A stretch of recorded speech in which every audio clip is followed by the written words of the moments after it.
My name is Chris Claremont. You're watching Omni X-Men, and the second issue of Gambit comes out in 3 weeks.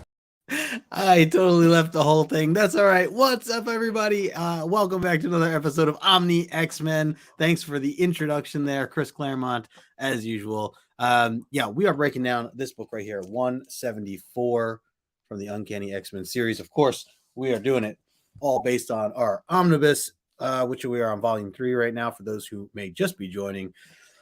So I am really excited to talk about tonight. We got some announcements, some other things to share. But of course, when I say we, it's not just me. It is my good friend and co-host, John from John's Comments with Kids. John. Oh, Gambit comes out. Is it 3 weeks that Gambit comes write out? It down. Gambit? Write it. Yeah. I need to know when Gambit comes out. I thought you were doing a Wordle note there. Wordle. No. Yeah. On the X-Men, and we're back, and we got Chris Claremont back, and it's exciting. Yes, it is. And really fun issue to break down. Of course, we have our guest. I think it is. I think it is. Ooh, all right, maybe we're gonna get into it tonight. Here we go. We have our special guest tonight. Now, we were going to have 2 special guests. One was not able to make it, so Jimmy, hope everything is all right. But we will certainly. No, he's fine. It was a schedule shift with his kids' baseball league that came up last minute. Got it. All is good in the world of Jimmy. Good. Yeah, well, we will definitely make sure we get him on for next season for sure, because I know this has been feels like a long time coming now. So, but I'm also excited to share that we have our other guest here tonight, our good friend Ryan, aka Magic Lasso. What's going on? Hey, I'm like the bad penny that keeps coming back. No, man, this is great. I love that you're here. Love that you're rocking that t-shirt. Yeah. How's everything? Things are going well. Thanks for having me back on too. Good. Always a pleasure to be on the show. Absolutely. Yeah. And I apologize for not tagging you earlier this morning, Ryan. I was deeply offended. On my show. I was very deeply I offended. tagged him. I don't know about you. I tagged him. Yeah, John did. I got out my little Justin voodoo doll and started sticking pins. Is that what in that it. was? Is that what that I was? learned that was. last time. My neck still has a crick in it from last time. Yeah. I learned that lesson. Mm-hmm. Oh yeah, that was I think it was like 4:00 today that I finally realized. But hey, better late than never. And so thanks for being here. If for everybody that's watching right now, or if you're on the replay, if you're not following Ryan Magic Lasso, make sure you do so. I put his information in the description below. Check out his YouTube channel and check out his Instagram channel as well. And then of course, make sure you're following this guy as well, because we'll be over on his channel next Tuesday, 9:00 Eastern, and breaking down the 175, which follows this issue, exciting part 2 to this cliffhanger. Yes, yeah, big cliffhanger. So I'm looking forward to that as well. Couple of brief notes to mention. After next week with John on John's channel, we are going to be kind of going in and out every other week for almost the rest of the way, just due to work scheduling and things like that. But we'll remind everybody. But either way, we'll be on John's channel next Tuesday, normal time. So looking forward to that. The other thing that I wanted to share was that, for those who don't know, or anyone watching here, I'm sure you already know, but we do our giveaway at the end of the season, which is coming up. June 27th is going to be the official day. So mark your calendars, June 27th. And we are going to have a ton of giveaways. It's our celebration to kind of finish out the show, the season 3 that we're on now, doing this for 3 years now with John and everybody in the chat and all our guests. It's been so much fun. So June 27th, 9:00 Eastern. It'd probably go for longer than our usual hour or hour and a half. But we have a ton of stuff to give away. One of the main pieces that we're excited to give away is it's a commission piece done by Tim Stacey. He is a artist that we've been talking about each and every episode. So if you're not familiar by now, make sure you check out Tim's link down below. I have a question about him. Go ahead. What's your question? Is that Gwen's father? I don't know, so I can't answer that. Okay. But he's a great artist, though, because I haven't looked at his work. He's fantastic. So yeah, at least you're saying his name right. I keep messing it up. So you keep introducing Tim Seeley, which right, is... and I keep getting so really excited, and then he gets really mad at me. Next week, John will say, "Isn't he the father of Mary Jane Watson?" Yeah, there you go. Yeah. So yes, Tim is great, great guy, amazing artist. Definitely check out his work. And I'm going to share just a little glimpse of the art that we're going to be giving away. Just to consider this a teaser piece. But here it is. Boom. It's This so is what we pretty. get. This is what we get. This is what we I get. love it. Take your screenshots now, people. Take your screenshots now. So again, big thanks to Tim. Appreciate you, brother. And again, if you're not following Tim Stacey, down in the description below is his links. So you could win that if you stick around tonight, answer all the questions that we have. We have 4 questions that are based on last episode. So if you get those right, if you're one of the first to get them right, then you'll get your name on the board. Or if you're the funniest of the night per question, then you can get your name on the board to win that gift as well. So plenty of ways to win. And also we'll be giving away a ton of other things like, mystery bag, comic books, and Lego. And I think we have some special guests that will be throwing out some things as well. Yes, John's got that beautiful book right there with the Brood, where it all started. So, just keep all that in mind. Let's say a quick hello to the chat, and then we will get into some questions and then get into the book. We got my man Kevin, Entropy in Comics, in the house. What is going on, Kevin? Hope all is well. JP talking about almost boycotting this episode because of the gross cover. JP. You would boycott this episode. This episode gives you the chance to just tear into it. You get that. Yes. You're gonna unload and troll this chat all night long. What are you talking? How would you skip your vacation show? Yes, yeah, that's very true. Good point. Ryan, who's also pulling double duty here in the chat. Ryan, by the way, I told Lady No Good about these comments that you always include in here, and I just always appreciate that you put these in here. And it's not easy. I imagine that you're coming up with this content, so I think it's great. Well, I tell you, one of these days, I think Diana Ross is going to show up in this chat. I hope. I really hope she will. I'm going to create a troll account just to be able to do it. Oh, do it. It's totally worth it. Ryan says, question, what do you get when you kiss Dark Phoenix? Answer, bird degree burns. He also says he should say hi to our obnoxious guest who's back again. Yeah. Oh, yes. That's a good point. Yep. Very obnoxious. Rachel Dinner, shout out to. Let's see. We got J Hood in the chat. What is going on, Jamie? Good to see you. We have our good friend Candace as well hanging out with us. Hello, Candace. We have Adam Makes Stuff Up. What is up, Adam? Let's see. Aggressively Relaxing hanging out with us as well. One of my favorite YouTuber names. Yep. Let's see. We got Big Daddy Ross in the chat also. Good to see you, John. Let's see, there he is, our guy X Illusionary Comics. Eric was just with us last week for his episode when we broke down 173. Had an absolute blast. X, thanks again for being part of the show. Definitely check him out if you haven't already. But yeah, that was awesome. Had a really good time. We got our man Damien in the chat. Sleepy Reader 666. Hello to you, Damien. Let's see. Jamie said, I remember today when I saw the IG post from the show that I needed to pull out my issue of 175 and give a read for this week. There you go. Getting ready. Let's see. Scrolling through here. Jackson Roy Kirk in the chat. What is up, Roy Kirk? Always a pleasure. We got our man Chet Knight, Chet Scotland. Hello. He says 2 guests, only 1 show. No reach out to. No, man, we got a guest. What are you talking about? He says, oh, hey. Oh, man. Yeah, the man. Yes, he is the man. Yes, go. You should always have snacks prepared and other goodies. Come on, Chet. Long haul, buddy. Get ready for the long haul. Yeah. Let's see. Yeah, Damien loves the jokes. There it is. John Burns. Ooh, yeah. Let's see. He says yes. I just started something. It's a double-edged sword. Yes, I speak the truth about Scott, but Scott will be discussed, and that sucks just as much. Yeah, I know. JP he doesn't like the screen time, but he does at the same time because he can bash it. I get you, man. I get you. All right, let's before we get into the slideshow here of the book, we'd like to ask our guests some questions. So, John, we have a new question for Ryan that we can kind of. I do. I really do. So tonight's issue is very romance focused, love, exciting, and new all around. Oh, let it flow. It flows back to you. Yeah.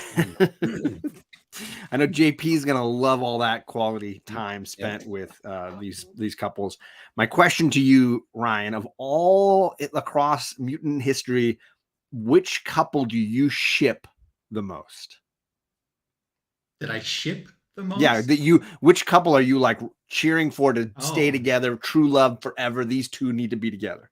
I've never heard of that. Oh, you never heard of the term shipping? I had never heard of that term either. Oh my god! So, yeah, it's a very popular TV show thing. Like, oh, I'm shipping these two. Makes sense with the Love Boat because you were talking about the Love Boat. And that's a ship. Somebody in the chat, like, it's a thing, right? Like, I feel like I just did this in Guardians #1. Like, it's a thing. It's a thing, right? This means to kill people. Why would I touch my neck? Why would I do that? No, shipping's a couple means you want them to be together. Okay, I'm Gene and Scott. Sorry, it's a predictable answer, but that's what I like. In your face, JP. Yeah, I thought of that. I'm like, I'm not going to be, I'm going to be like put in timeout on the whatever report. He's just setting you up. He's just setting you up, Ryan. Yeah, that's messed up. No, I thought maybe you'd go because I know Gambit and Rogue tend to be way up there for a lot of people. I didn't know where you were with them. Or okay. And then my second choice will surprise you because they weren't a couple very long. Oh God, you're not going to like this one either. I love it. Dazzler and Angel. Blondes unite.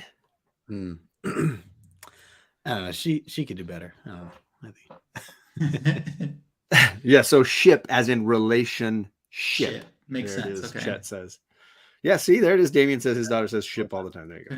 Okay. Well, ship happens. Ryan, you have best. Adam says Kitty and Colossus. We do get some Kitty and Colossus here tonight. We do indeed. Okay, so last time we talked about some of your underrated favorite characters. Yep. I know that I take some shots at some mutants at different times. Do you have a least favorite mutant that, like, when they're on the page, you're like, absolutely. Okay, hit it. Another popular. I'm so gonna lose subscribers for being on the show tonight. I do not like Apocalypse at all. Zero Apocalypse. Wait, hold on. Wait, hold on. You actually asked this last time. Did I? Yeah. I asked this last time? You literally just did. And my answer is still the same. Grabbed your toy. How dare you? All right, I'm going to put these videos right next to each other. Yeah. Curse you. Everybody go watch the last episode. It was on John's I did. channel. Here, I thought I was being original. What a jackass. No, it's great because the whole answer and your reaction, all of it was replicated. So it's pretty impressive. And I even picked up the doll and like held it up. You did. Yeah, you're like, wait, this thing? You did that shows how unoriginal I am. I got nothing, folks. I'm mixed on Mr. Sinister. I'm mixed there. That's a new answer for you, okay? I'm mixed when it comes there. I'm not saying it's 100% in either direction. I have a different question here, and I know this is one that because this was very new, and I'm curious. I know one answer already that's correct for Ryan, but I want to hear the rest of the answer. So Ryan, if you were to put together a rock band for mutants, who would it be on the team? Daz is the lead singer. Okay. Yep. Backup singer is Kitty and Jubilee. Oh, I like it. I can see it. Bass is going to be slapping the bass. Bass is going to be, I think, Nightcrawler. All right. Lead guitar is Wolverine. He shreds. Drums is Colossus. Yep. Big guy. Cyclops will be Tambourine. I love it. Can he keep a beat? Probably not.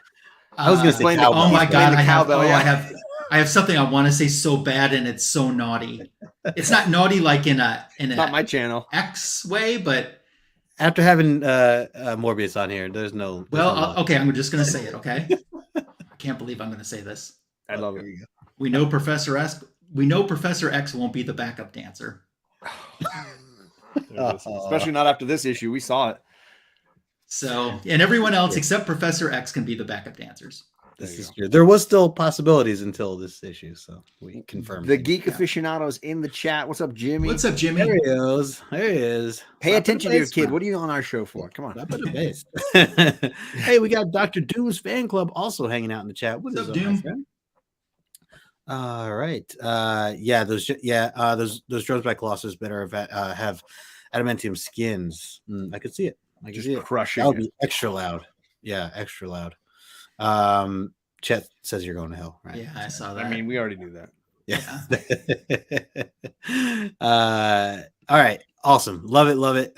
John, do you have anything else that you wanted to ask? Nothing that I can remember. I've already asked. Fair enough. Ryan, thank you as always. We run you through the mill here, and you survive every time, so it's great. All right, let's get into the book here. So, boom, got this ready. First thoughts, gentlemen, on this beautiful cover. John, I'll start with you. What'd you think? I mean, it's beautifully drawn. It's really nice. Great use of color, great use of space. It captures the essence of what's going on story-wise. So I do think it's very, very compelling. It's also kind of boring. Like, there's not a lot of like action to it. If you're interested in the intrigue of what's going on with the mastermind controlling the situation, then it can hook you. I always felt as a kid, I was like, I don't want that issue. That's a stupid cover. As a kid, I was like, that's a book I have repeatedly walked right past, because it was like, it's like a kissing book. Grandpa, is that a kissing book? But artistically and stylistically, very interesting. So it's a mixed bag. I wouldn't give it a high score, but I get it. Yeah. Okay. All right. Quick hellos to Lady Fantastic in the chat. Hello. We got Big O also hanging out with us. Appreciate you swinging by. And Sleepy Reader says, so romantic. Yes, it is. Ryan, what are your thoughts here on this cover? So on this cover, I like that. I mean, we got the Jason Wingard right up there. This is probably the Jason Wingard cover. Has Jason ever been on a cover before? I don't remember one. I mean, Mastermind has, but has Jason been on a cover? I don't know if Jason has. Also, what I always thought of this, even though it's not true, but just by looking at the cover, Jason almost looks like a carved pumpkin with that coloring and a candle inside. And he's like those artists that take pumpkins and create art out of them. Yeah, that's what that sort of reminds me of. I love that he's got that look in his eye like, you're not going to live happily ever after. I know this already. Mm-hmm. So, and two things I want to say about this issue real quick that have sentimental reason for me. And this was why I really wanted to be on this show tonight.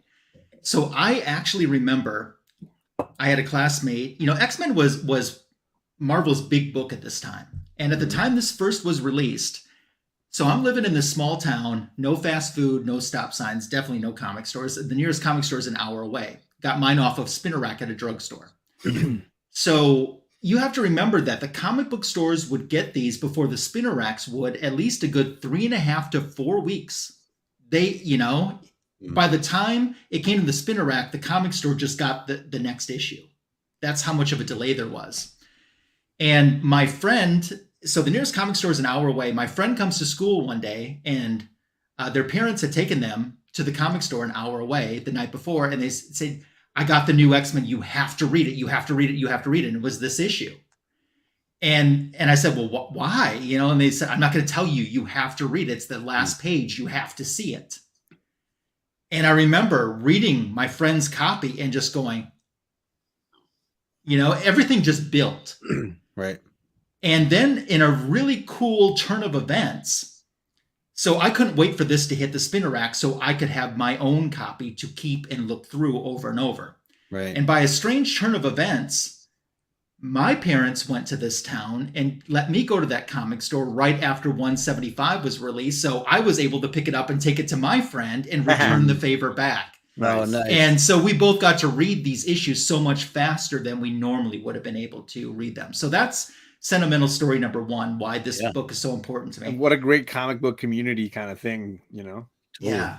So the second one, we fast forward to like C2E2 2019. So I'm with my friend and we're doing C2E2 and we're there on Friday and no one is in Chris Claremont's line, like 2 people ahead. Yeah. And my friend said, I'm going to go buy an X-Men book right now so we can get it signed, or so I can get it signed. And he went and bought, he already had it, but he bought another copy of 137 because that's the X-Men book he wanted signed. Right.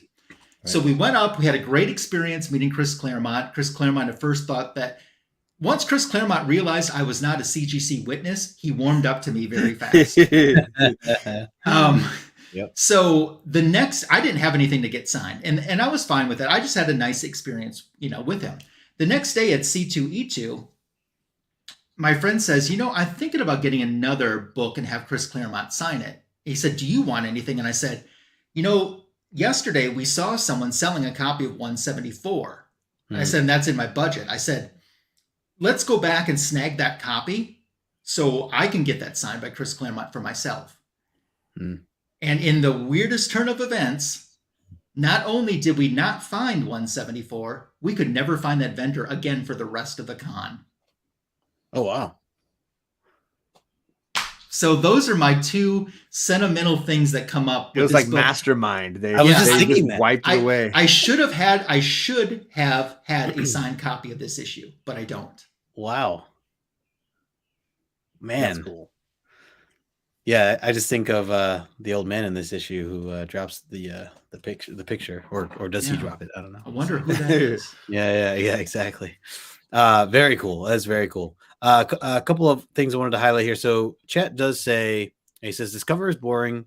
Yes, tells plot, but too simple. More work's needed to be done. X-Men 132, Jason Wingard on the cover. Trust Oh, yeah, he's right. He is right on that. So 132. Okay. Don't question Chet ever. Right? And yeah, never. Let's see. They were so careful to not reveal too much, and the reveal at the end of 175 is right there on the cover of 174. There you go. Our good friend Bobby in the chat, Station Bobby, and we also got William Bird in the chat. Hello to you, sir. Says, man, hoping an issue would show up in the spinner rack. I remember those days. Very cool. Yep. Yes, vendor from the Twilight Zone. Yeah. That definitely is it. Yeah. So I feel like I've seen this cover a ton, and I think I just appreciate it a lot more now after reading the issue. But again, I feel like it's something I kind of just overlooked.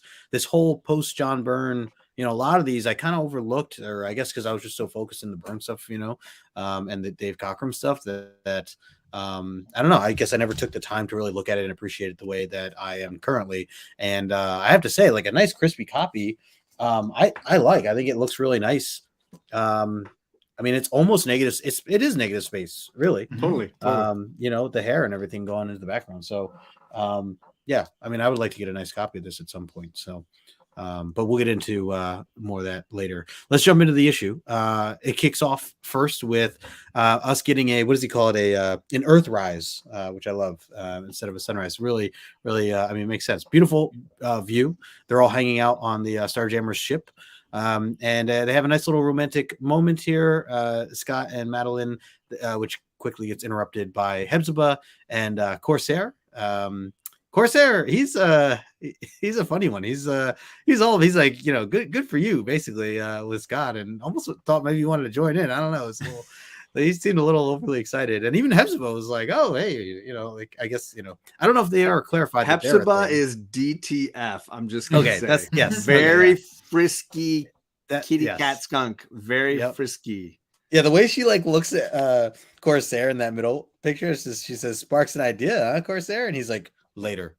And then she's like, "Yeah, can't wait." Yeah, but I just like, there's a period after later for him. I'm just like, picture him like later. Frisky kitty, man. Frisky kitty.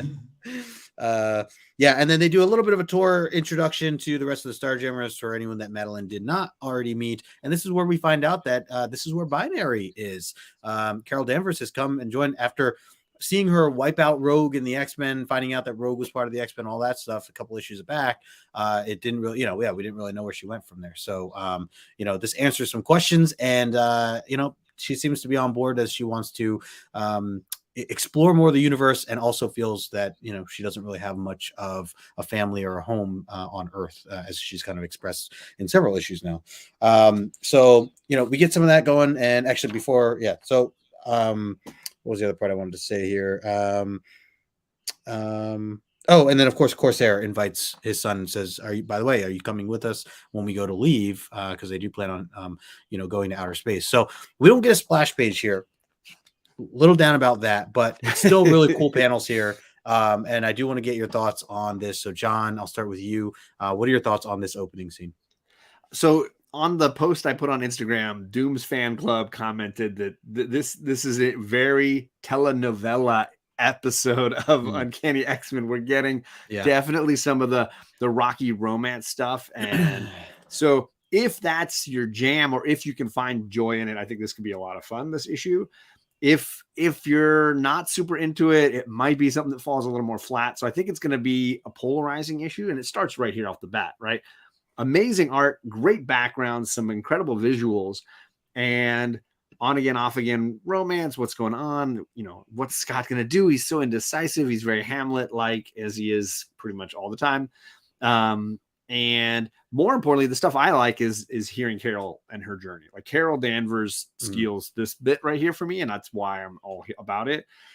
Corsair can, you know, bounce for all I care. Like I've never been a Corsair fan, but like the Carol Danvers stuff, I'm about it.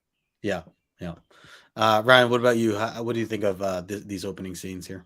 So first page is so reminiscent for me of 137 with Scott and Jean. Almost, I mean, they weren't on the Starjammer ship, but it was almost drawn like that as well. You know, where she comes in with her old Marvel Girl costume on.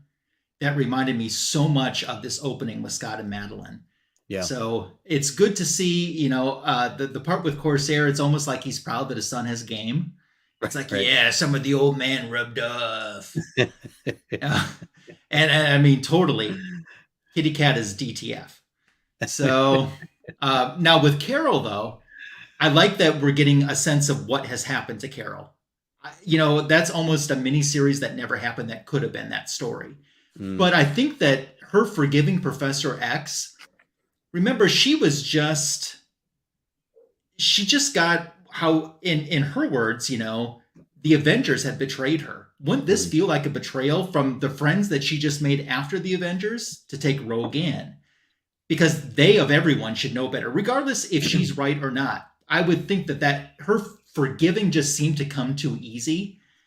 And her also saying there's nothing left for her really on Earth. I think about her parents, because her parents are still alive. But then I wonder, too, what aspects of memories of her parents remain with her, because we don't know. I don't think much. So I could see that disconnection there. Yeah. But she kind of have to she has the memories, just none of the emotional connection to them. No, so that's the bit that is not there. Yeah. But they would have the emotional connection to her, and that would probably hurt them, absolutely. You know? Absolutely. Yeah. It's almost like she just doesn't care, though, you know? Yeah. Those are my initial thoughts.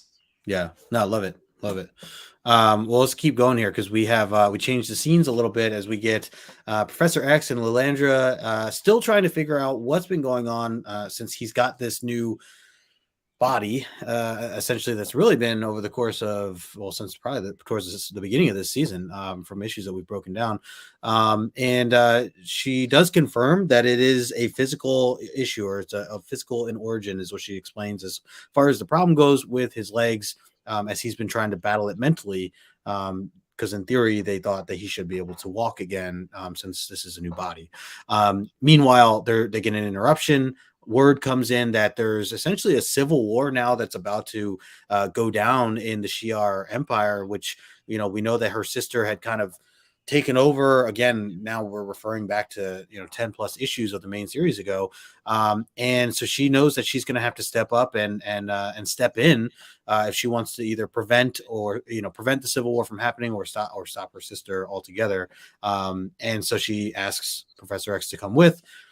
He says, unfortunately, no, because he's so hooked on wanting to help the X-Men and the New Mutants, which I know this is another ongoing series at this time that I haven't read yet. But, so I understand he wants to, stay behind for that. So they essentially just admit that they're both going to be sad that they have to go in different directions. They do talk briefly about she apologizes for the way she reacted to Madeline Pryor last episode after almost killing her. And they do talk a little bit about, do you think it's possible? Could Madeline be Jean Grey, Phoenix Reborn? Like this type of that phrase, Madeline being Phoenix or Jean Grey again, has been going on now for the last couple issues. And so just to kind of follow up again, she brings it up.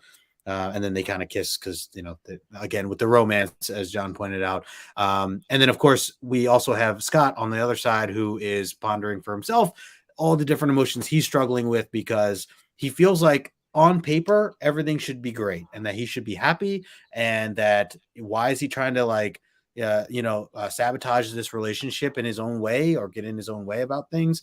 And he's just not quite sure. He still questions, Madeline Pryor's history, which he doesn't know. She's always, keeps it real short with him whenever she brings it up or he brings it up. And she comes and checks in on him, and basically all is still well, but he clearly has a lot on his mind.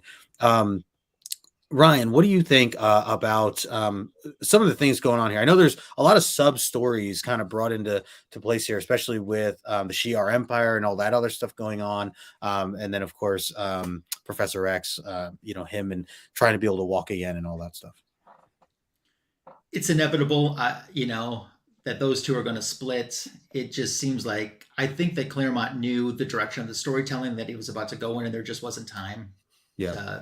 To really focus more in on that. So this is the issue, to try to wipe up or clean up as much as you can of that. Yeah.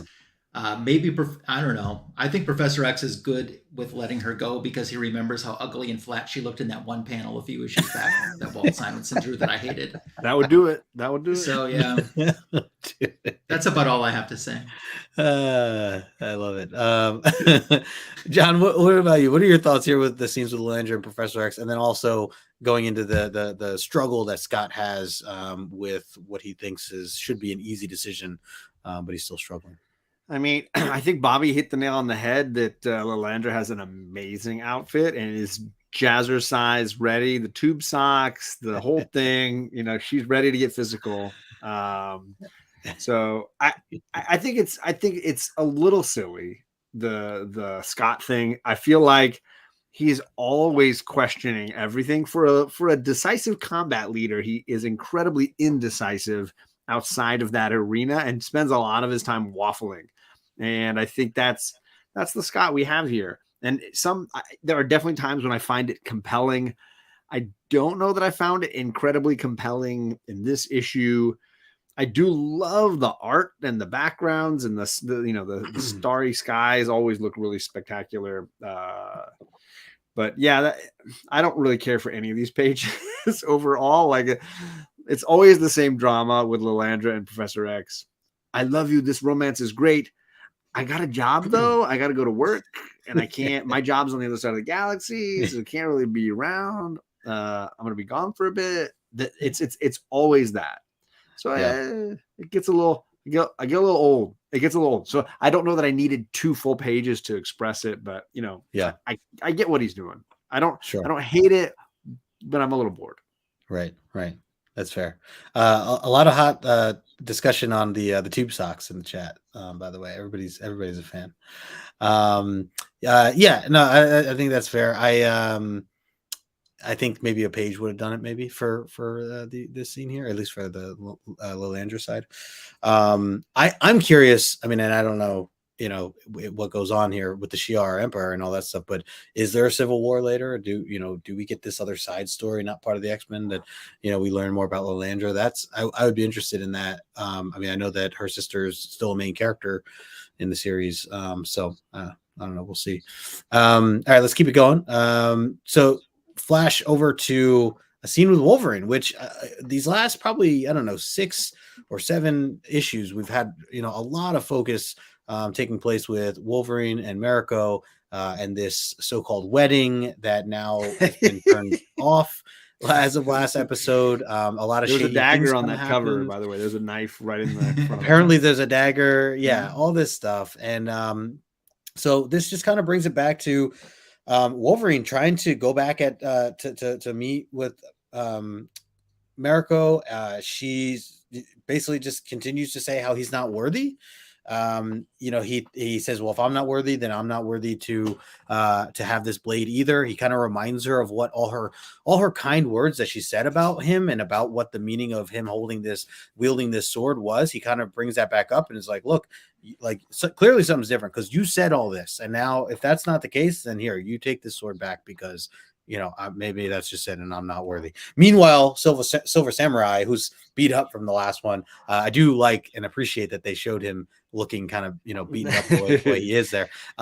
He comes over and is all, proud and, taking over, being able to wield this sword or whatever. Otherwise, one thing I'll point out real quick is I do like the artwork in this, and especially Mariko and the way she's drawn down towards the bottom there. I think is really, really beautifully done. So, John, any thoughts here on this kind of quick flash forward to, or not forward, but flash over to Wolverine and Mariko? I mean, obviously they're trying to connect and keep all these threads alive. This is, by the way, our third tragic romance of the issue so far. I get the purpose, and it serves its function. Like a lot of times, Claremont's keeping these threads going, and these strands are important later on. And so I get it. I don't know that I needed it, because it did feel like a lot of this was resolved in a previous issue, and a lot of this kind of already happened. She said no, she broke it off, but now we get him coming back later in his costume, and apparently like with explosives, because he like blows the door to this place open. It says boom. There's an explosion. I don't know what explosions Wolverine is bringing with him, but he blew something up. And then leaves the sword and rolls back out again. So I mean, it's a solid like exposition dump or reminder drop kind of moment. Right. Ryan, what about you? Do you feel similar? Do you think that these panels were even necessary? Do you feel that the way it's necessary? We were technically at a cliffhanger last episode, technically. Yeah, it's necessary, but it also reminded me, even though we're not getting a recap of this in this portion of it, it reminds me how powerful Mastermind really is. Good point. He was sent essentially crazy, and he came back from it as strong, if not stronger than before. And I think you need this at some point. You need to address this. So I guess this is just the issue to do that. Yeah. Yes, Adam, I'm realizing they were switched. These two should have been the other way around. Good call. No, he leaves the sword, walks out, and then blows the door. And then has another sword. And everybody's mad at him. And he's like, I'll fight you. I blew up the door. Yeah. All right, let's get into some of these next clips here. So we get a scene here with Kitty Pryde hanging out with Lockheed. I like that she's reading this Star Wars comic book issue. I can appreciate that. Claremont and Paul Smith include that in here. Having fun reading this, and then wants to go meet up with Peter, who's trying to paint. It always seems like when they flash over to Peter that he's struggling with some household thing, like he was cooking before and having a hard time. Now he's like trying to figure out painting, and I don't know, a lot of different sides to Peter. Yeah. I also love that Elvis photo. Okay, it took me a while to realize that you added that. Like I was just reading along, like, okay, what do you mean, John? That's like what's Big E doing down there in the corner with the sweet sideburns? That's a panel. What are you talking about? That is a panel. Hey! I blew it up too. I love it. Every time I see this, I've been pointing out Elvis has been in these panels. This was just a perfect shot. I had to. Hey, baby, let me tell you why we belong. So and then of course she is trying to get Colossus to come with her. Wants to show him something. We get some more kissing scenes from these two. I know we've talked about this in the past. Yeah, it's definitely a gap in age and even now. So in theory, not much time has really passed, right, since the last time we talked, right, about the age gap and everything. Not a whole lot. In fact, Claremont makes he kind of goes out of his way to keep her from aging. Right. I feel like he makes an effort to keep her young, because I think it worked well for his stories that he wanted to tell. It just doesn't work in this particular case. Yeah. And then so after the kissing scene, she goes, okay, he's like, oh, come on, Kitty. He's, red in the face, very nervous about it. She goes, no, I really wanted to show you this cool thing. And so she shows the ability that she can actually have him walk on molecule. So I thought this was a really big character moment for Kitty Pryde, and just being able to test her skills a bit more or her abilities. And I mean, we knew she could do it by herself. We knew from the get when we first met her that it took a lot out of her to do it. And so now she's starting to do it in a way that it's not, doesn't quite knock her out. Of course, she says to keep your eyes closed to Colossus. He doesn't. She looks, they collapse together and fall. And they were going up, to Storm's room. They end up having another moment to kiss. Meanwhile, Storm, with the awesome mohawk, comes flying in. She's like, "Oh, cool! Like some guests hanging out. Let me go say hi to them." And she kind of flies in an awkward moment while they're hooking up. And Kitty's just like, "Oh, Storm, yeah, we were here to just water your plants. Where are your plants? There's no plants in sight." And then, of course, we get on this other page here, Nightcrawler, who, again, I appreciate that they put this in here. Nightcrawler talking to Rogue after that whole fight scene that Rogue had gone through, really came close to dying there. So him kind of playing doctor and taking care of her, as she also brings up this whole questioning of, Jean Grey. Why do people, keep freaking out about Madeline and all this stuff, as some more subtle mentions continue. Ryan, what do you think of the Kitty Pryde scene here? I know we've harped on this before, the age difference and things like that, but generally speaking, when you see this and these are characters that we love, what do you think of these scenes? Do you mind flipping back a page? Yeah. First of all, okay, awesome. So, yeah. I mean, in this portion of the relationship, I start to think about other awkward relationships I've seen in film. And I was just reading this comic book here, which incidentally, Louise Simonson also edited this issue as well. Just FYI. So great. So good. Well done. So good. Well done. And for those wondering, this is Star Wars 73. 73. Yeah, so and it does have a Kool-Aid Man back cover too. So that was the next thing I wanted to confirm. So that's great. Yeah, it does. Louise Simonson edited, as I said, both books, so she's promoting herself within. It's great. Comes with props. He's the carrot top of guests. Yeah.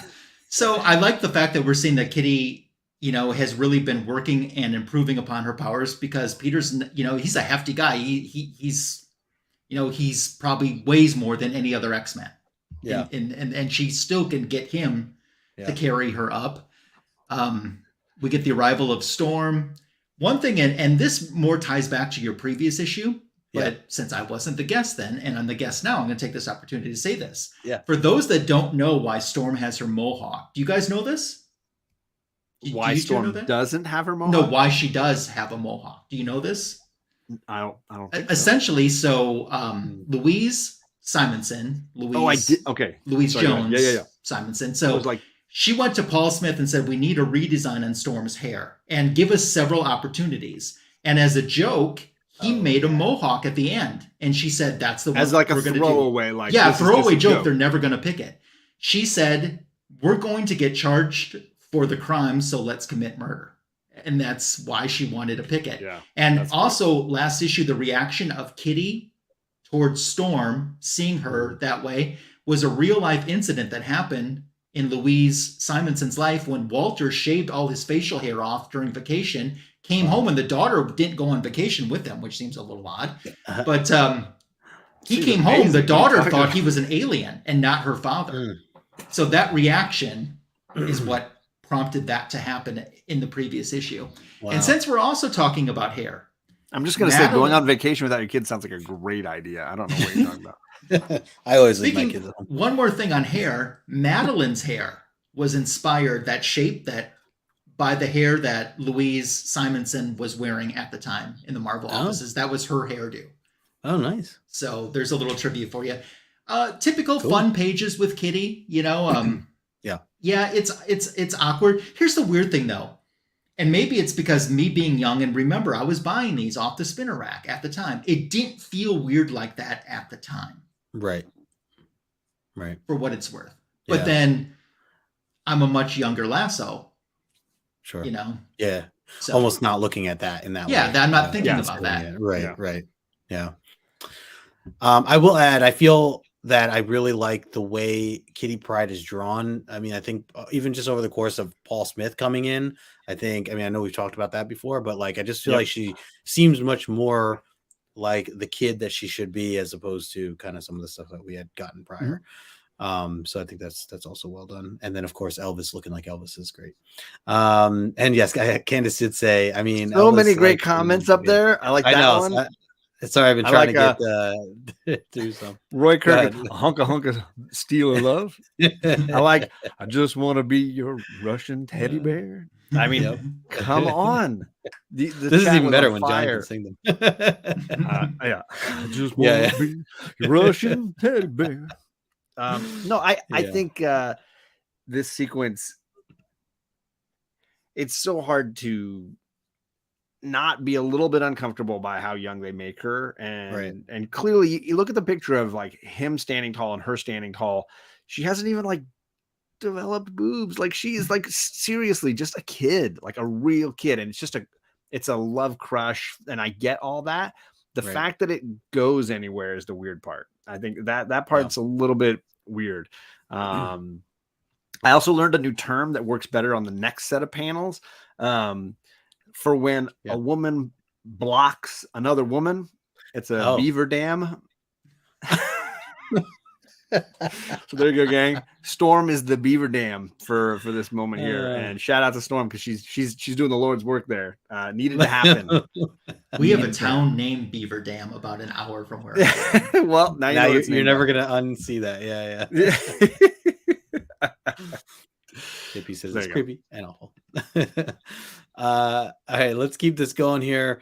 So as we do get like a little bit of a rundown here, and I think again just more for including new readers, just getting a backstory on Jean Grey and kind of what happened with her and her powers that kind of came out of nowhere and what happened to her afterwards. And then meanwhile, like he thinks about his own girl, Amanda, and he's this little doll, and that's kind of all that there is. They have a doll thing between the two of them. I know that there's little bamps that they have. But anyway, so he does get a note here as a last minute thing. I assume that's going to lead to something else, but who knows? And then of course, when we get towards the middle, we find out they get engaged. And I think at the top there, I think that's Scott trying to propose, and she's running away, trying to propose and being dragged along the ground. She's like, no. So see, Candace, yes, Amanda Sefton they both have a romantic doll for each other. Amanda's got one that she gave to him. He's got one he gave to her that he used in the Burt Reynolds pose. Like it's great. The Burt Reynolds pose. Yeah. See, and Candace, now you're all hooked in on this whole Amanda Nightcrawler love story. What is she doing? Busting into his room and just leaving stuff. Yeah, she didn't stay in pose with it. That's the flaw in her plan. Yeah, she's got to work on that. I think you'd say hi at least. The execution just wasn't there. So we find out that Scott, pops the question. They are now engaged officially. Scott's still a little questioning it himself, though. He ends up taking a walk because they're flying as of right now, and they're in the air. So he's telling the guests to take their seat. And meanwhile, when he passes one of these older gentlemen here at the bottom, seems like he loses this piece of paper. The gentleman points it out to him, hands it back to him, and talks about how she looks like the pilot. And he realizes that this is an old picture, not of Madeline Pryor, but it is of Jean Grey from an earlier time, and starts to really question things as if he's seen a ghost. So he excuses himself and goes back to the front. And she just asks if he's okay. He thinks that it's something that he ate. But this is where it's really starting to get weird, that the fact that he didn't even have that picture in his pocket. He has no idea where that picture came from.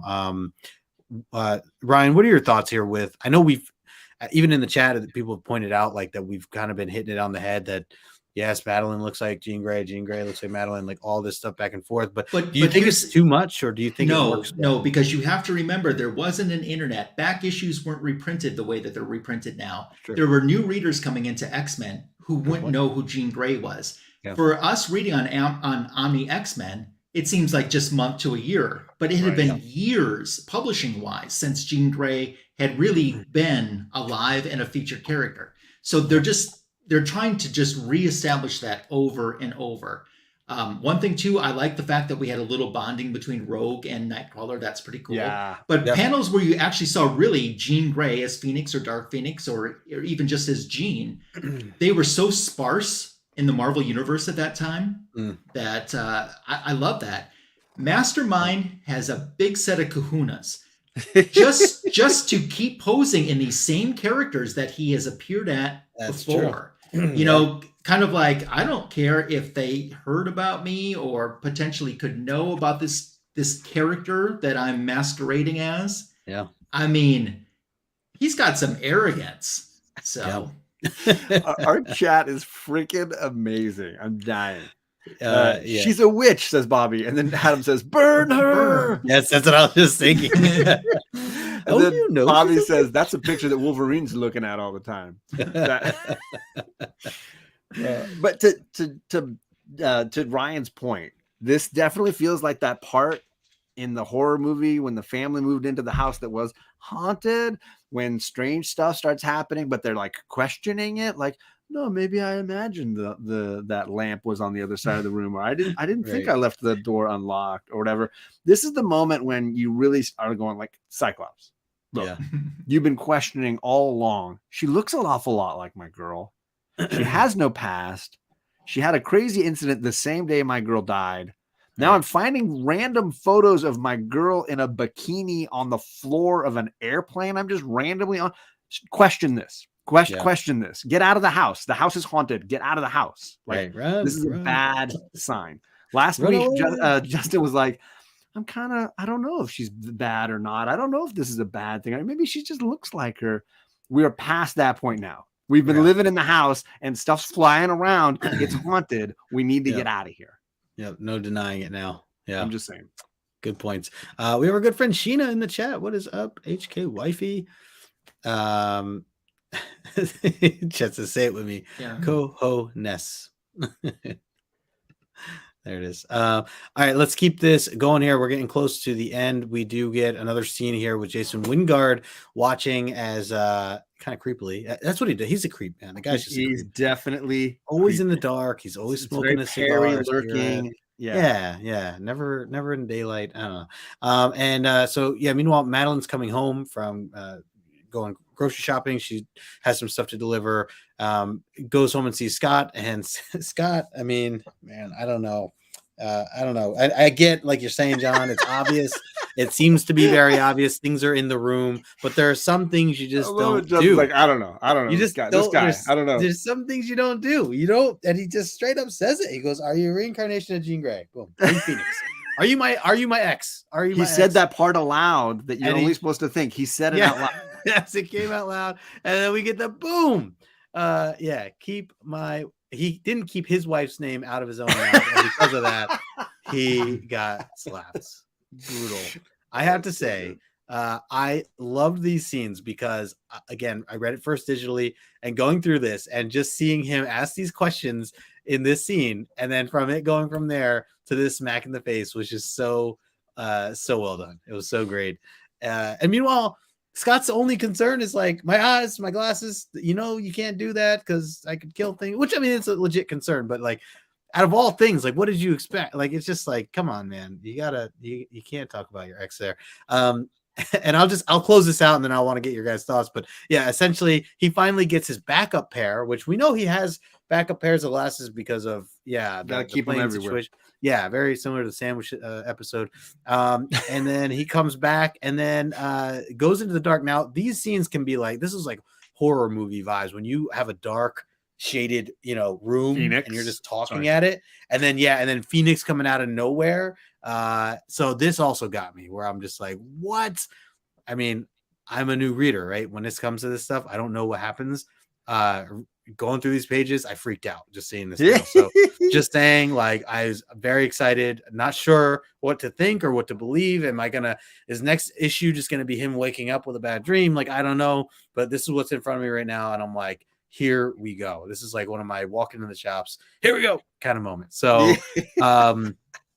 this all happening at once, but let's go back here for a sec. So Ryan, would love to get your thoughts here on how this kind of closes out. And I know I jumped forward just a little bit here, but Jason Wingard being the creepy guy that he is. And then of course, Scott asking the question, what do you think of that? I mean, is it right of him to do? Is this was everything.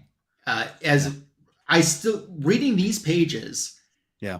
brings me back to being in school when my friend said, you got to read it, especially the end. I still can feel that excitement even in the reread of this. Right. Jason Wingard sitting there in that typical pose that we see of him. Yeah. Madeline, she's so happy, and she doesn't know in a couple seconds she's going to be PO'd. Now, Chris Claremont did an interview talking about Madeline, and he said you can sum up Scott and Madeline's entire relationship in the 2 panels from this page. Panel 1, where he asks, "Are you Phoenix?" and panel 2, where she slaps him. Oh, yeah. Now, they didn't, from the way, at least the way I understood it, they didn't have a huge game plan going forward with Madeline Pryor. But what screwed everything up with Madeline Pryor, with X-Men, and what really tarnished Scott's reputation was the creation of the comic book X Factor, which brought Jean Grey back. Right. That screwed up everything because they couldn't go any further with a Scott and Madeline story, even though, I mean, a little bit will progress before X Factor would launch in the Marvel Universe. I love this. The panel where you see the close-up of Phoenix's eyes, but if you look at the word bubble, it's got a little bit of red in there too. You could tell that her voice has changed too. Yep. And something else that you don't see it from this, you had to turn the page to get that full page splash. Right. And that's Madeline, not as Phoenix, but she's Dark Phoenix. Mm-hmm. And that's, I mean, Phoenix is bad enough. Dark Phoenix just amplified it, you know? Yep. This was so exciting as a reader. I remember my friends and I saying, is it really Phoenix? Is she Phoenix? You know, and that's exactly what they wanted us to say. Yeah. Mission accomplished. That's left me. Yeah, that's how I'm feeling right now. That's exactly how I'm feeling right now. To add in here, we have a special guest that just jumped in. We got our man Jimmy. What is up, Jimmy? What up, Jimmy? Hey guys. How is everybody? Good, well, man. sir. Good to see you. Good to see you. Thank you. So I have to post a couple of corrections here on this panel. Number one, that is not a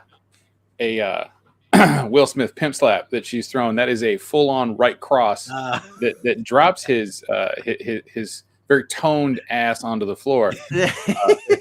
But my favorite part about this is him whipping out the Speedo goggles. Yeah. That he's got stuffed in his pants. Little pocket protector. Yeah. And if you've noticed, you know, one thing that, you know, as much as I love Paul Smith, you know, he definitely can draw fashion at the time because those are some tight ass pants. I mean, wow. Right. So that bulge in his pocket is actually his glasses. Yep. Yeah. So what Jimmy is saying is put a dime in the hip pocket. You can read the date. Yep, that is true. It's the Nightwing of pants. Yeah, it's the Nightwing pants. Yeah, there you go, JP. We got a Nightwing reference in. But no, yeah. Obviously, sorry I'm late. But no, dude, yeah, I've been able to actually follow along. I read the issue earlier today. So awesome. Yeah, no, this is one of my favorite actual issues, right, from the run. And Paul Smith, I think, is really one of the most underrated X-Men artists of any arc, to be honest with you, right? He's not one that really kind of gets brought up in conversation, right? You know, you got Jim Lee, you got Mark Silvestri, you've got obviously John Byrne, Dave Cockrum, but Paul Smith obviously gets very much left behind. But I think his art style actually matched Claremont's writing better than probably all of them. And I'm a big fan of all of them. So, but yeah, like this is a very, you know, telenovela story. It really is, right? It's all romance, and I'm like, it's killing me. I'm listening to the points you guys are bringing up. I'm like, oh, I need to be in there. I need to counter that. He's like, you guys are cramming on the whole Kitty Pryde in Colossus, you know. Like I'm a dad of young teens. The age gap wasn't that big. And he just looks like a big ass kid because he's enormous to begin with, and he grew up on a Russian work farm. If my 13-year-old comes home with a 20-year-old boyfriend, I got problems. But he wasn't 20 at the time. He was in his 20s here, and she's supposed to be 14. 14. Where is that actually stated? Because if I recall, I mean, and obviously we know comics don't age the same, you know. I mean, like every Christmas, we didn't get a Christmas issue every Christmas, right? 'Cause that might be like in the middle of the Mutant Massacre. It went through December. I thought that's what the ages I most remember hearing was a 6-year age too. gap between. All right, so my JP's calling it understanding. out. I want to see JP material on that one. Cite your sources. Cite your sources. Yeah, cite your sources. But yes, to your point, I mean, it was totally a crush, right? And that's her putting the move on him and him freaking out about it. Is appropriate. But then going that time upstairs frame. with her and starting it up again. Exactly right. But I mean, I don't know the age difference between you and your wife, John, but like mine and my wife is 5 years, right? But obviously, like I would have been, lip locking on her when she was in middle school. I'm a 20-year-old. You had the choice. So the point of that is that the later romance makes sense, in that regard. Truly. Like as it finally develops. Yeah.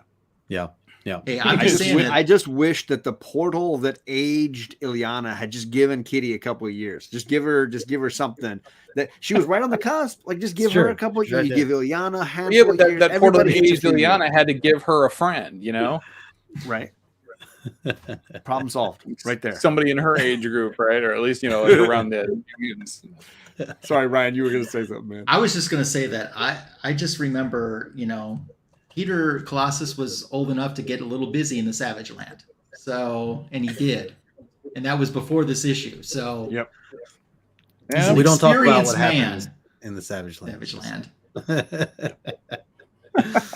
All right, well, Jimmy's here, so let's start from the beginning. Let's go back. I'm dropping Jimmy's link in the chat too, so if you guys are not following Geek Aficionado, make sure you do so. Just threw it up there in the chat. Hey, what year was that? Was this issue? 83. 83. So he was it says Colossus' age is given in the comics as 18 during the 1982 run. And in 83, he turned 14 in a special. So it looks like it's a 5-year difference. So 19 and 14, yeah.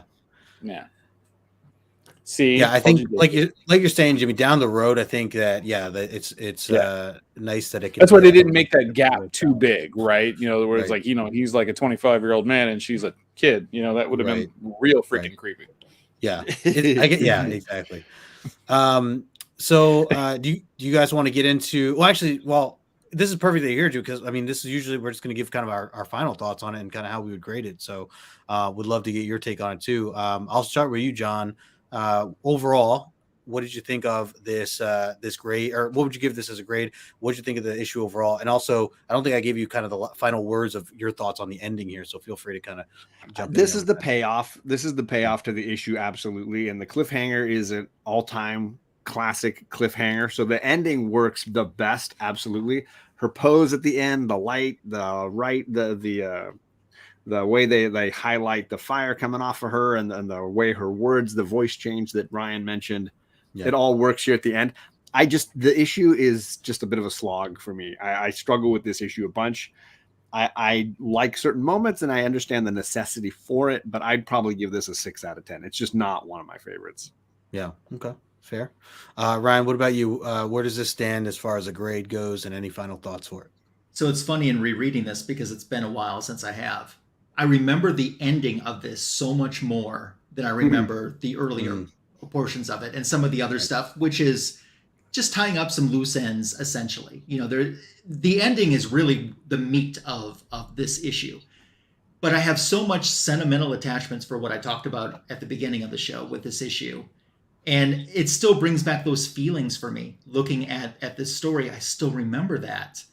And it takes me back to Spinner Rack days. So it even takes me back to C2E2 2019 and some comic seller that just disappeared. Never found him again. I'm just going to go... I'm going to go 9 out of 10.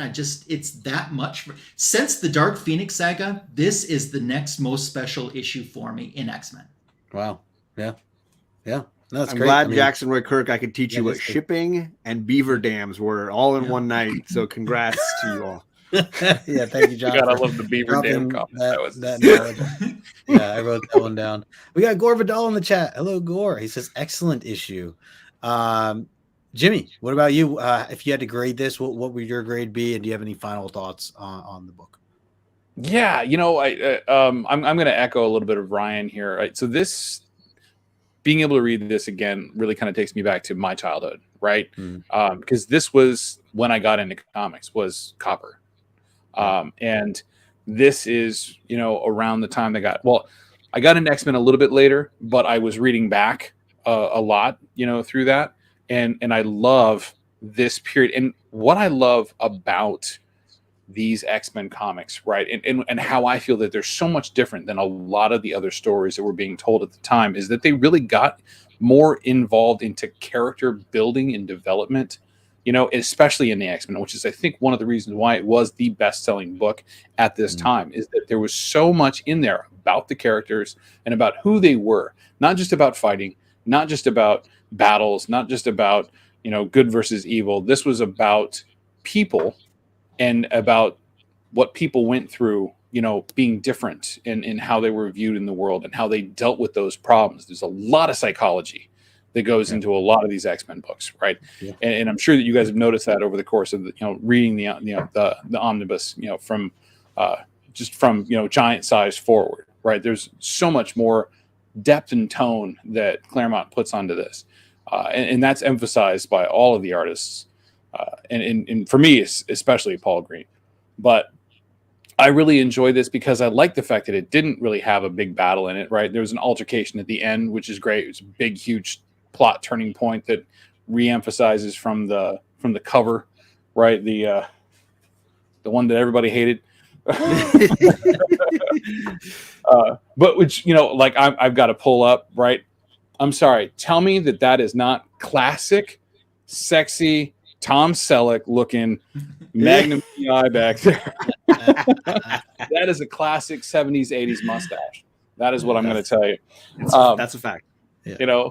And it's also, it's a clean look. It's a good look for him, right? It's better than that, that slimy dirtbag green coat with the collar up looking like old creepo, But yeah, so I'm gonna tell you guys, and I'll probably get kicked for this one, but I give it an 8, right? I think it's a solid story. I think it's a solid character build that was entertaining without having to throw in the classic comic book tropes of got to be a big slugfest, got to be a big altercation. There was altercation happening through it. There was character building, and there was story being brought forward, consistently. You guys brought up the point about Wolverine, the Wolverine thing coming back. They had to bring the sword back, right? Yeah. That was that, but he brought it back in this issue so he could put a final touch on the relationship between Wolverine and Mariko, right? Which was still part of the arc that was going on over the last 10 issues, as well as the Wolverine miniseries. And if you haven't read it, the Kitty Pryde and Wolverine miniseries, which also plays into that whole demonic Yakuza bit. Has that been part of the Omni X-Men piece yet? Or is it not? I was just double checking if it was in the next one or not. I think it's in the next one. I thought it was, but I'm going to double check. I just bought the single issue. It is, in fact, yeah. The Wolverine Kitty Pryde miniseries takes place between issues 188 and 189. Yeah, so I'm glad that they included that in there because it is so good and such an important story building piece on that. Oh, sweet. So yeah, Wolverine blowing up a door. Well, clearly cutting through it wasn't going to do enough good, so he had to make an effort. Earlier, Adam makes up stuff. Route. Adam makes up stuff earlier, said that this sets up 175 so well. And I will say, I have a ton of love for 175. Really looking forward to getting into that one. I think that one is the payoff for all that's this the one setup. Yeah, so that's the one that's more of Mastermind getting into Madeline's head, right? Well, yeah, and it's ultimately everybody gets the reveal of that she's out there, this Phoenix, and they all have to fight. It's a lot more action packed. You get the whole team trying to defeat this version of Dark Phoenix. But what I love on this got an original page from that book when I got those 2 Silvestri pages. I was so heartbroken when I went back and I was like, and it was gone because they put it online and one of the main dealers like gobbled it all up and just bought it all, and sold it for like 5 times what the asking price was. I was like, oh, crazy. But it would have been epic to have a Paul Green page from those early X-Men. Of course. But look on the splash here, how it says "to be concluded," not continued, but concluded. I noticed and I'm that. like, that's really cool. Yeah. Which is I the noticed question, like the question of Madeline Pryor. Is Madeline Pryor the reincarnation of Jean Grey? That's the conclusion. Right. Yeah. Well, I have to say that Jackson, you can't say spoilers. Sorry, I gotta call this on. Jackson, you can't say spoilers. This is 40 years old. It's in fact, yeah, 40 years. I've been muting, just so you guys know, because I have not read it yet. I'm really excited to read it. No, but you've been muting us. Yeah, I legit loved this issue. I thought that, and I think that to your point, Jimmy, what you're saying, like, I love the fact that they didn't need some massive battle, that there was not some main enemy that just took place, and that there was, again, I think this is one of the reasons I just love X-Men, is that it's not just, you know, capes and heroes versus villains all the time, that there's like this drama that goes on between them. There's the relationships, there's the inside jokes, there's, you know, all different, you know, things going on.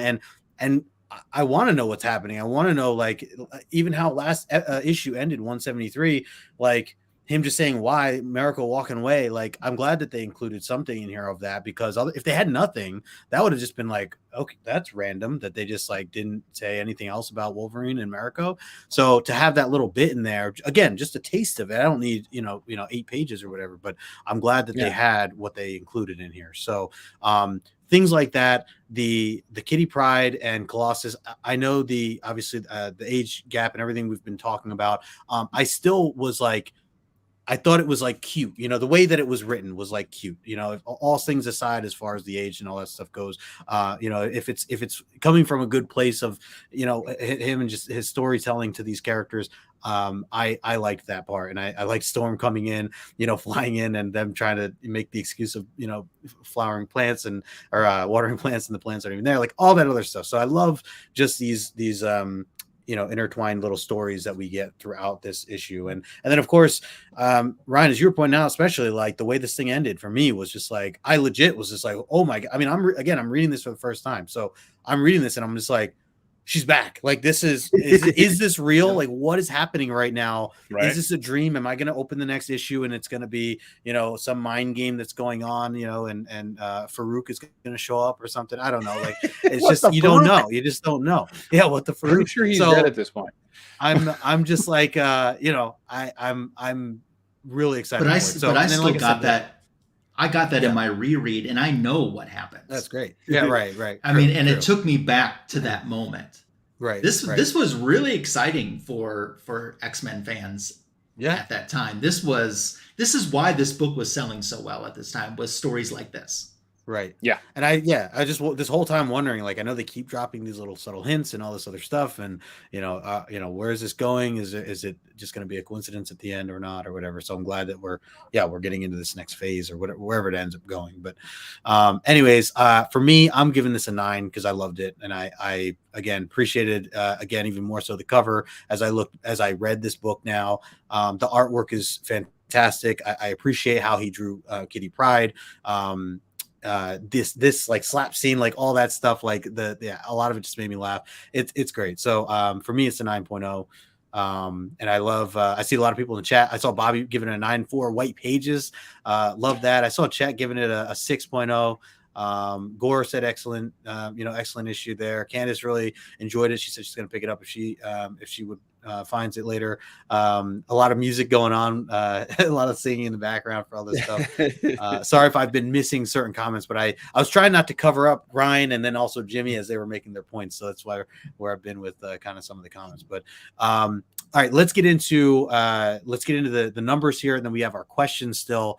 So let's get into that as well. So a couple things here for key elements. Binary joins Starjammers. I don't know if that's ever really been talked about before. I don't know if it's even a CGC listed thing. Here are some other things I feel that should be on the CGC labels. There's still no wedding for Wolvie and Miracle. Scott didn't keep his wife's name out of his damn mouth, so he got slapped. And there was an Elvis appearance in this book. So I think there's some real out the mouth. Yes, real key elements to this issue. It goes for $90 fair market value. This is numbers from Go Collect, as we always do. So the 9/8, 188 on the consensus. Not as much as I thought. I mean, it's not that major of a key, but I don't know. That cover, solid background, all that stuff, I would think would be a little. Do you know hard what's to find. missing on this cover? What's that? It's the first X-Men issue that doesn't have the Marvel Comics group across the banner at the Oh, top. you know, that stood out. Yeah, that's a good point. That's the first one, huh? Interesting. Man, Now I got to look that up. There you go. There you go.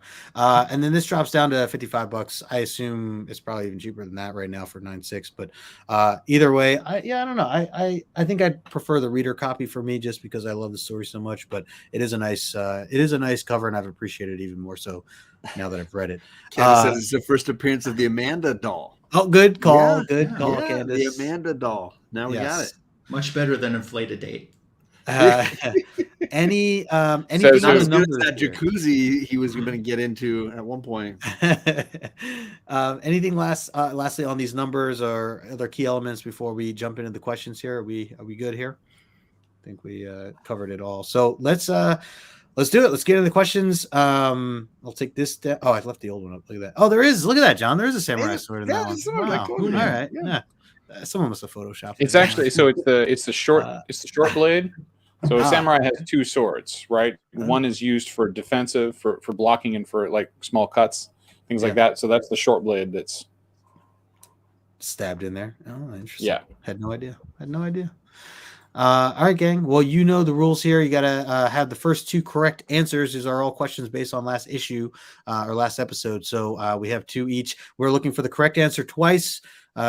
Spelling does count if your name is Chet, and then also make sure that you're trying to make actually, John, how are we gonna do this? Because I think what we're gonna do is they each can two? pick their favorite Love funny answer. all right, if you can make these so guys laugh, we'll get thrown away extra points now. love it. So John, you want to kick us off with the first question? Absolutely. I'm gonna jump to the very end of last issue. My question is all this drama with Wolverine and his wedding. Wolverine has one word that he says at the very end. What's the last word that Logan says in the issue? So you got to flip to it. So this is a layup there, guys. This is a layup. What is the word? One word. This is an easy spelling one. Sandwiches. A lot of opportunities. Bless you, Ryan. Bless you. A lot of opportunities here, guys. as in I need a cigar. Everybody's getting out there. Flip. Yeah. JP says, "Bub." JP, I'm asking because this is part of the game. I'm asking, like. Yeah, we want to know. You don't have the to ask me JP. why. I'm saying like this is the portion of the show where we ask questions. Yeah, that's why. All right. So while everybody's putting this up, I just want to drop one last nugget of information. Yeah, let's hear it. This is what I forgot. So the long sword, the samurai swords. The long sword is a katana. Yeah. The short sword is a wakizashi. Oh, okay. I'm not gonna be able to remember that. What a word. Yeah. But at least I taught you Beaver Dam tonight, so then we're even. There you go. Yeah. That was my joke. Everybody learned something. The correct answer is Y. So Chet and JP got the correct answer. It's Y. Yes, I was say I have Chet first and then JP. That's the actual answer. Adam says taxi, and Albert says yay. What's up, Albert? Good to see you, brother. That's what Logan says. I'm not getting married today. Yay! Yes. Oh, he's happy, or yeah. All right. Any of these? Beer elf? Yeah. Beer. Any of these It's stand just out beer. to you guys? Ryan, I'll pass it to you first. Any of these? I mean, we. I like Adams. Taxi. Taxi. There it is. Adams on the board. Jimmy, which one of these would you like to throw a point to here? Any of these? I agree. Adam gets it with taxi. There you go. Nice. 2 for Adam. Dual pointage. Love it. All right. Next question. My first question is, what does Lilandra do when she first meets Madeline Pryor? Like, what is she actually? What is her reaction? What action does she take? What does Lilandra do when she first meets Madeline Pryor in last issue? We failed to talk about the return of Chode. That's a good point. He was in this Chode too. was That was back. another reason why I gave it a 9-0. That's a good point. Nobody give He didn't John get to say a anything, cricket.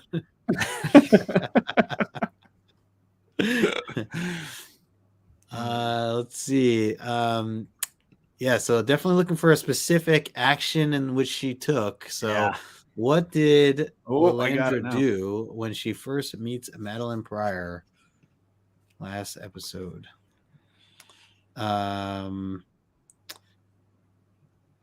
I think you got Bobby two says, correct does a answers. spit take. I mean, that's kind of accurate too in its own way. Yeah. So correct answers, John. Which ones were? I was Are thinking you, JP and Adam. Pulls out the lightsaber, draws her lightsaber. Yeah. Okay. Yep. I mean, that's what they're calling it. That's what I called it last week. The lightsaber. I know it's probably not that title, but Right. Marvel I would have owns Star expected Wars, so we sword can or say blade. it, right? Marvel owns. Oh Star my Wars. God, Albert's. Takes over here. Tries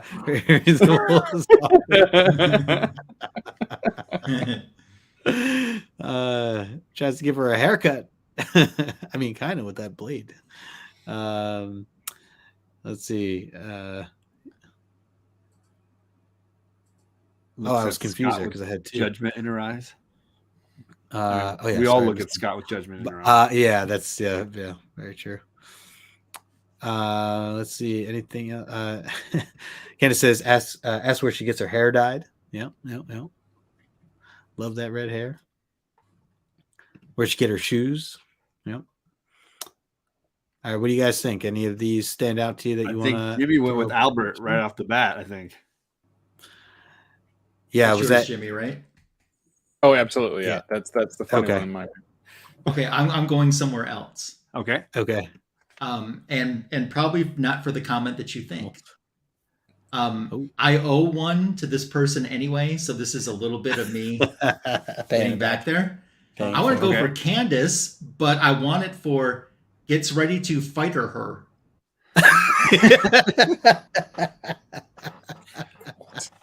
I love it. Yep. Does that mean fly at her with a jet, right? Yeah. I got to fight her. I mean, Because I've been there, Candace. So that's why I'm giving that to you. We wouldn't do that for extra Jet, added but we'll to do the it for you, regular fight. Candace. yeah. Ooh, Bobby, if I had only seen you a second earlier. Oh, Bobby, yeah. Just That's our shy. first Diana Ross joke. So Yeah. we've been taking a I'm little while surprised. for this chat. Yeah, it's a good point.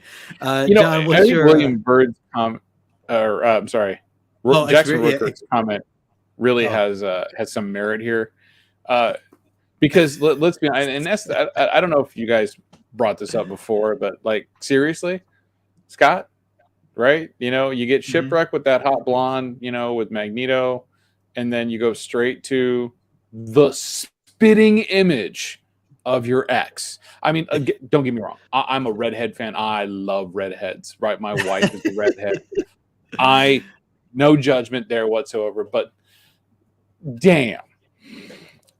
He's the king stay in your lane. You can't get over it. All right. My second question, it has to do with Rogue and Logan and the sort of espionage mission that they're on in various crime lords' estates. At one point, they're breaking in, and Rogue makes a mistake, and Logan has to help her. What's the mistake that Rogue makes when they're breaking into one of these crime lords' estates?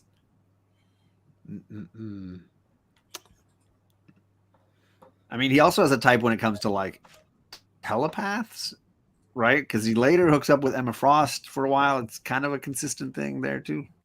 He just needs a woman telling him what to do. I mean, he truly does. But I mean, he goes from the sweet girl next door, redhead to stripper. You really needed to get over that. I think so. All right, so I'm going to give it to Adam and JP. Trips a laser sensor and sets off the I-beam trap. Those are, I think, the correct answers that I see first. I don't know what trips the tap means, and then he wrote trips trap. I give up tonight. All right, so Adam, it was Adam and JP, right? Yes, sir. Yeah, okay. I thought she had the wrong order of the Macarena moves. That's what she screwed up with. Candace says Rogue goes rogue. Yeah, she does. I like it.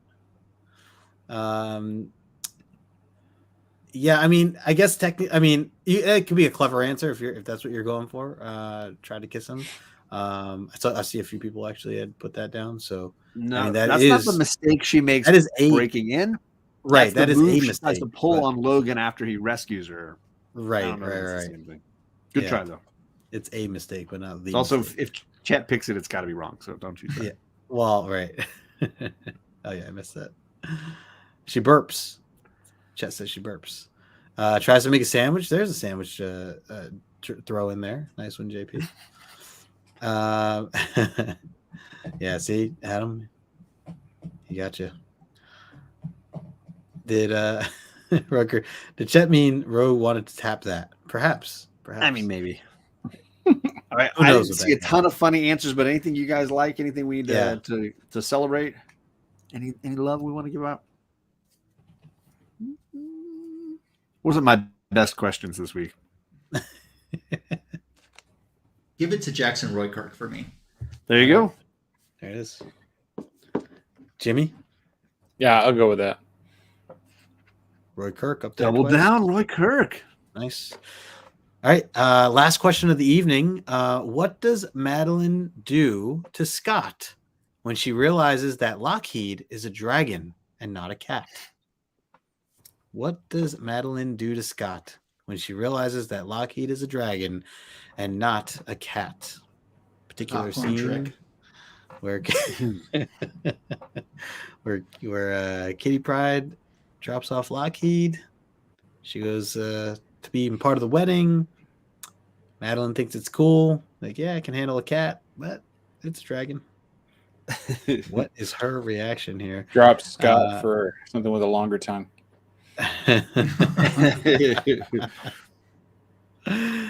Let's see. Yeah, Bobby says does a spit take? Yeah, I mean pretty much. I think Albert and I are on the same page with that one. Let's see. I see one so far. See, he wanted something very specific, not what he says. What does she do? Yeah. Not what does she say, but what does she do? Yeah. Because that's what she basically says, right? What did you get me into? Right. Yeah. Yeah. Looking for her action. Slaps the mess out of him. That was this episode. That was this issue. Bobby. She definitely. There was no, as Jimmy pointed out, no slap. That was definitely a right hook. Yeah. Yeah. It's true. It's very true. Slaps the ruby off him. That's what he got her, Eric says. Comes to her senses, realizes this is a bad situation to get into, gets the heck out of Dodge. Oh, wait. No, she didn't. Nope. She doubles down. Right. All right. So I'm going to give it to Adam here. Grabs his necktie. That's what we were looking for, or is what I was looking for. And I'm going to give this other one to Chet here, as he also says, grabs him. So there it is. I highlighted this as like my favorite set of panels. I posted it on Instagram because it was like a movie. So funny trying to defend yourself. I love it. Yeah, I love it. Yeah, pulls his tie. Just shy. Candace just missed it. Yep. All right. Any funny answers that you guys want to throw a point to for anyone here? Throw up some of these Albert. here again. That's mine. Jimmy's going with Albert. Adam says taxi. Just do it again. I will. Spit take. You know what? I don't even know if this is supposed to be a funny answer, but I'm going to give it to Bobby for his double beer emojis. Start drinking. Just start drinking. Yep. Wolverine would appreciate that. So there you go. All right, gang. Well, Jimmy and Ryan, thank you guys both for being here. Jimmy, I'm glad you're able to jump in here towards the end. So, yeah, definitely we will have to, as I said in the beginning, want to make sure we schedule something for next season 2 to have you on. But appreciate you being here. I put Ryan's links in the description. Make sure you are following Ryan. Jimmy, I will add your links to the description as well after the show. Make sure that you are following both these gentlemen here, their YouTube channels, their Instagram channels, all that fun stuff. And of course, we'll be back over on John's channel next week, breaking down 175. Really excited to dive into that from how this one ended. Looking forward to it. So, make sure you're following John, and we'll be back 9:00 Eastern. Other than that, appreciate everybody hanging out with us. Smash that like button on the way out. Until next time, we will talk to you